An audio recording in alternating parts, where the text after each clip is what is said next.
1 মিনিটের মধ্যে আপনি আপনার টিকটক আইডির নাম্বার পরিবর্তন করুন বা নাম্বার দিন।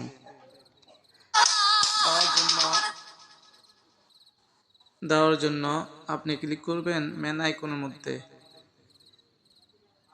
মেন আইকনের মধ্যে ক্লিক করার পর আপনি ক্লিক করবেন থ্রি ডটের মধ্যে।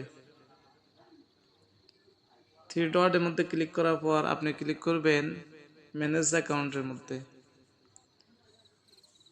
ম্যানেজ অ্যাকাউন্টের মধ্যে ক্লিক করার পর আপনি দেখতে পারবেন number, email, password, download, deactivate.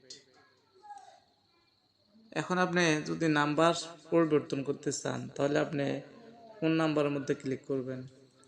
এখানে আপনার একটি নাম্বার দিয়ে দিবেন কোড, মানে আপনি যখন নাম্বার বসানোর পর সেন্ড কোড এর মধ্যে ক্লিক করবেন, সাথে সাথে আপনার নাম্বারে একটি কোড চলে যাবে। যাওয়ার পর আপনার নাম্বারটি চেঞ্জ হয়ে যাবে। আশা করি বুঝতে পারছেন। আল্লাহ হাফিজ।